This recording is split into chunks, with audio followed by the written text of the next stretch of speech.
بسم اللہ الرحمن الرحیم اہدنا الصراط المستقیم۔ یا اللہ ہمیں سیدھا راستہ دکھا۔ صراط مستقیم کے دو معنی ہیں، ایک خاص معنی ہے اس کا اور ایک عام معنی ہے۔ جہاں تک خاص معنی کا تعلق ہے تو خاص معنی سے مراد وہ عقائد ہیں جن سے ہم دین اسلام میں داخل ہوتے ہیں۔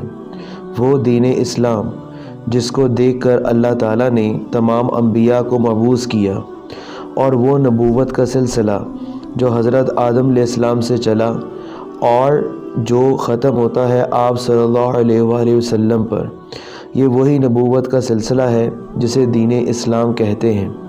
تو اس طریقے سے صراط مستقیم کے خاص معنی تو یہ ہوئے کہ اللہ اور اس کے رسول کی معرفت حاصل کرنا، یہ صراط مستقیم کے خاص معنی میں شامل ہے، اور شریعت کے احکامات کا علم ہونا یہ صراط مستقیم کے خاص معنوں میں شامل ہے۔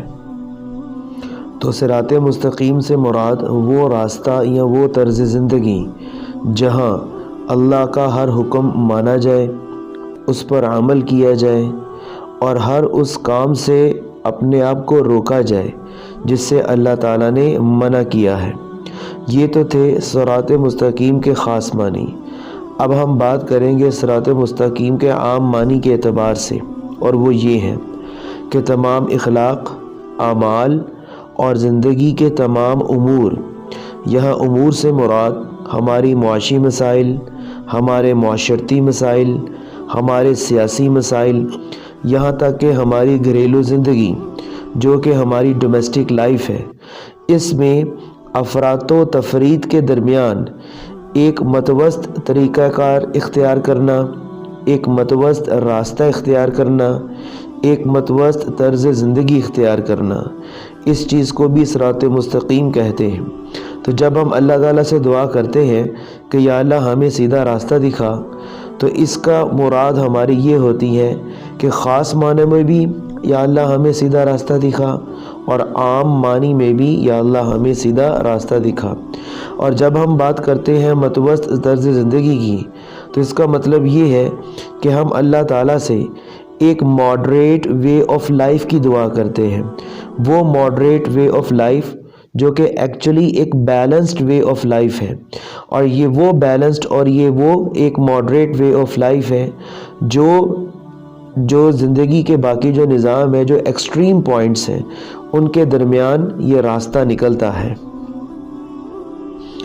اور یہ کسی بھی انسان کے لیے ممکن نہیں کہ وہ اپنی عقل اور تجربے کی بنیاد پر ان تمام مسائل کا حل پیش کر سکے، یا وہ زندگی کے بارے میں ایک بیلنسڈ سلوشن یا بیلنسڈ اپروچ جو ہے وہ پیش کر سکے۔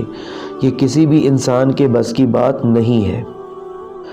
یہ صرف اللہ ہی ہے کہ جو ہم سب کا خالق ہے، وہی ہمیں بہتر جانتا ہے کہ اس نے ہمارے لیے کون سا بیلنسڈ راستہ جو ہے وہ اختیار کیا ہے، کون سا بیلنسڈ راستہ جو ہے اللہ تعالیٰ نے ہمارے لیے تجویز کیا ہے، جس کو اس آیت کی شکل میں اگر ہم دیکھیں تو صراط مستقیم کہتے ہیں۔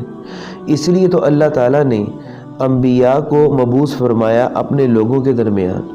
تو انبیاء کو اللہ تعالیٰ نے صرف عقائد کی درستگی کے لیے مبعوث نہیں فرمایا ہمارے لیے، بلکہ ہمیں اس کی زندگی کا متوازی نظام بھی دیا جو ان انبیاء کا کام تھا۔ یعنی کہ صرف عقائد کی درستگی ہی ان کے ذمے نہیں تھی، بلکہ زندگی کا متوازی نظام مہیا کرنا بھی ان کے ذمے تھا۔ اب وہ نظام، وہ راستہ یا وہ صراط مستقیم جس پر چل کر انسان کے لیے آسانی پیدا ہو، تو وہ راستہ، وہ صراط مستقیم صرف و صرف دین اسلام ہی ہے۔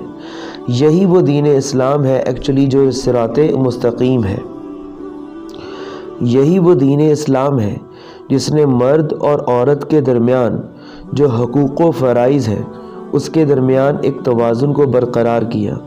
یہی وہ دین اسلام ہے جس نے فرد اور معاشرے کے درمیان ایک بیلنس کو مینٹین کیا، فرد اور ریاست کے درمیان ایک بیلنس کو مینٹین کیا۔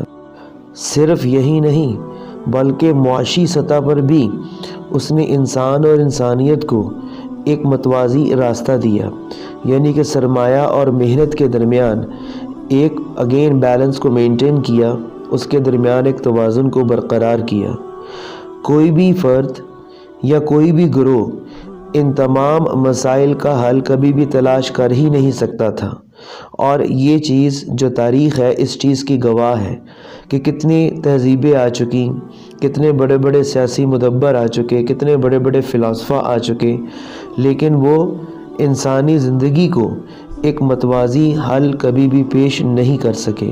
اس کی وجہ ہے کیونکہ ہر گروہ یا ہر فرد اپنی صلاحیت، اپنی برادری یا اپنے گروہ کی حدود میں قید ہوتا ہے۔ تو اس کا مطلب یہ ہوا کہ جب ہم سورۃ الفاتحہ میں جب یہ آیت پڑھتے ہیں اہدنا الصراط المستقیم کہ یا اللہ ہمیں سیدھا راستہ دکھا، تو اس سے مراد صرف ہماری عقائد اور عبادت میں اللہ تعالیٰ سے رہنمائی حاصل کرنا نہیں ہے، بلکہ اس میں زندگی کے تمام امور شامل ہو جاتے ہیں۔ ہر طرح کی ہماری نشست و برخاست جو ہے وہ شامل ہو جاتی ہیں۔ لیکن آج ہم نے اس اہدنا الصراط المستقیم کے تصور کو صرف اور صرف عقائد اور عبادت تک محدود کر کے رکھ دیا ہے۔ اس لیے تو اللہ تعالیٰ نے قرآن پاک میں ایک جگہ کہا ہے الف لام را کتاب انزلناہ الیک لتخرج الناس من الظلمات الی النور، کہ یہ عالی شان کتاب ہم نے آپ کی طرف اتاری کہ آپ لوگوں کو اندھیروں سے اجالے کی طرف لائیں۔ اب یہ جو دین اسلام ہے، یہ دین اسلام یہی ہے کہ جو انسان کو اندھیروں سے اجالوں کی طرف لاتا ہے، یہی وہ سفر ہے جو صراط مستقیم کہلواتا ہے۔